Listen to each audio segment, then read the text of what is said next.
Ya estamos de vuelta en Mundo Plus Vanguardia. Según la Organización Mundial de la Salud, en el mundo hay más de 180.000 personas infectadas por COVID-19. Más de 7.000 han fallecido. El origen de este virus nos traslada a China, donde este nació. Javier Pontillo investigó el tema.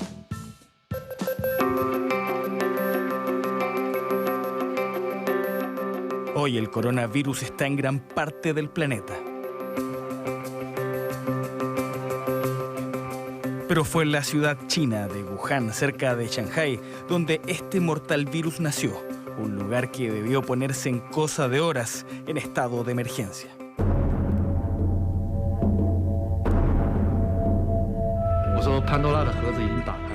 La caja de Pandora se abrió, desatando el desastre, el miedo y la enfermedad.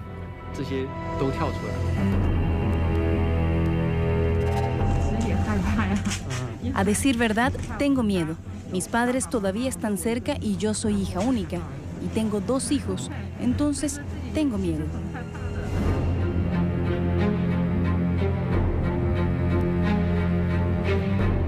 Wuhan en estado de alerta, un escenario que podría repetirse en muchos lugares del mundo, así como los testimonios tras ser diagnosticado. Mi esposa tiene síntomas graves, mucho peores que yo.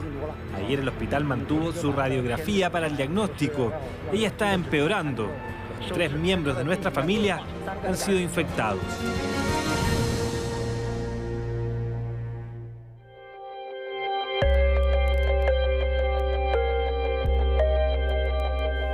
Así lucía Wuhan una vez que el coronavirus era una realidad.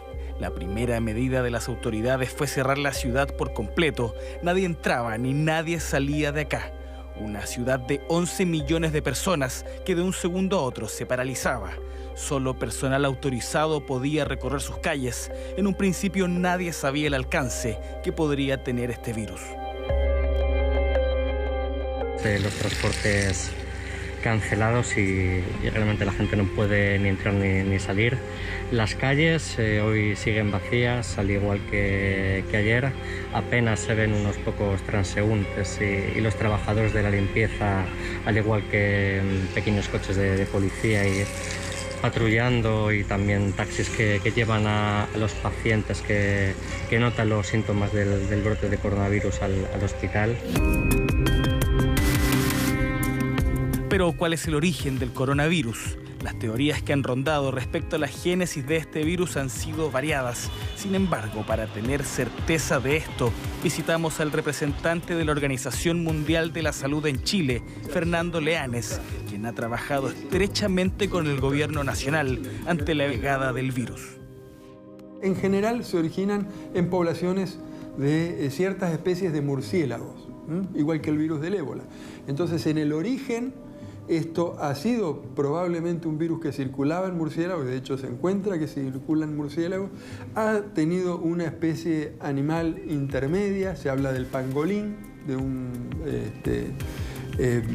animal que se comercializa en China, y de este mercado de Wuhan, donde sí se tiene certeza de que ahí se produjeron los primeros casos, o sea, aquella neumonía de agente etiológico no identificado, era personas que habían pasado por el mercado de Wuhan.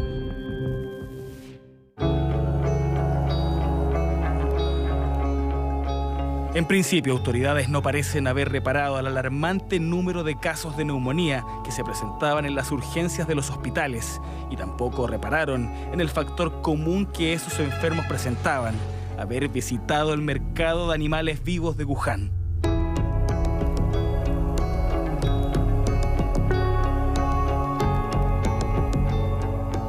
Un lugar donde diversas especies son transadas, ya sea para consumo humano o como mascotas. Las condiciones insalubres son evidentes, y quien haya visitado este lugar se lleva una impresión, por decirlo menos, negativa.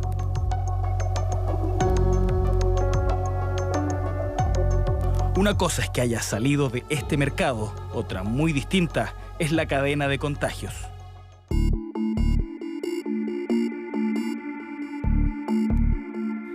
El virus se transmite de persona a persona cuando tiene contacto cercano con un enfermo. Por ejemplo, viajar por varias horas en un mismo medio de transporte o cuidar a un enfermo sin la debida medida de protección. Luego, vienen los síntomas, muy similares a los de una gripe. Con no hablar directamente con una persona a la cara bastaría, pero sí que acaban en nuestras manos.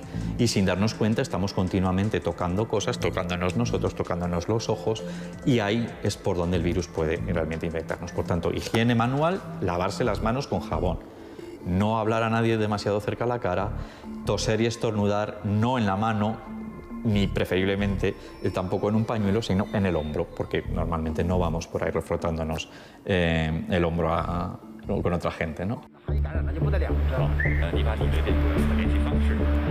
Los esfuerzos por contener el coronavirus han sido impresionantes. Por eso ha llamado la atención la cuarentena a la que han sido sometidas varias ciudades. También el hecho de construir un hospital dedicado 100% al coronavirus en solo 10 días. Nada de estos gestos está hecho al azar. La imagen de China ante la comunidad internacional está en exposición más que nunca. En este caso es muy interesante recalcar las diferencias grandes que ha habido con la actuación de las autoridades chinas con respecto a lo que pasó hace 20 años. Porque frente a la opacidad que se denunció desde la comunidad internacional entonces, con el SARS, ahora estamos viviendo un momento de colaboración y de transparencia casi absoluta.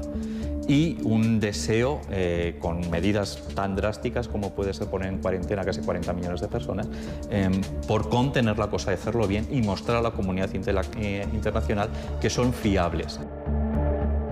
Y lo que se ve de la historia de la enfermedad, ahora ya con bastante información, es que fundamentalmente la enfermedad se propagó en Wuhan y hubo muchos menos casos afuera de Wuhan.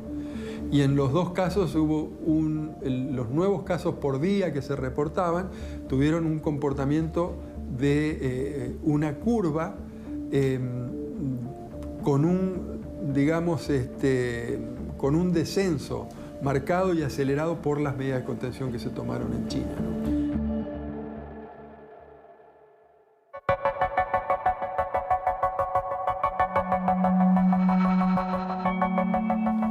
No existe en la actualidad una cura para el coronavirus o COVID-19. El tratamiento es solo de apoyo y depende del estado clínico del paciente y está orientado a aliviar los síntomas.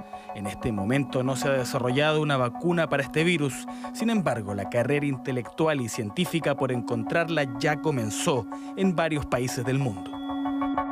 Este tipo concreto de coronavirus, SARS, MERS, ahora el nuevo coronavirus, probablemente lleve a que de aquí a 5 o 10 años sí que tengamos alguna vacuna o antivirales que relativamente nos puedan dar un poco más de tranquilidad en caso de una nueva emergencia de un virus así. Pero ahora mismo no tenemos nada y incluso en el mejor de los casos tendrían que pasar varios meses antes de que una vacuna se pudieran incluso plantear aprobarla para el uso en humanos.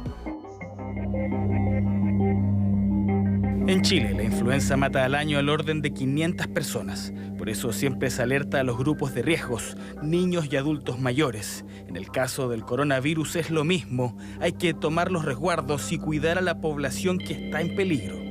La influenza estacional produce muchas muertes. Realmente es injustificado el caso de muertes que se produce de influenza estacional en Chile y en la mayoría de los países del hemisferio sur. Entonces es necesario que se tomen medidas y que las personas jóvenes protejan a la población que está en los grupos de riesgo, tomando las medidas que tienen que tomar. El lavado de manos de una persona joven va a evitar que una persona de los grupos de riesgo padezca la enfermedad. Tal vez, ¿no es cierto? Entonces todos tenemos que tomar las medidas. En un mundo globalizado y con la cantidad de viajes que se realizan al año a distintas partes del mundo, la aparición de estos virus podría ser cada vez más común. Sin embargo, lo importante es que cada país tome las medidas correspondientes con el fin de aislar el virus y lograr que el contagio no se masifique, producto de malas políticas públicas y sanitarias.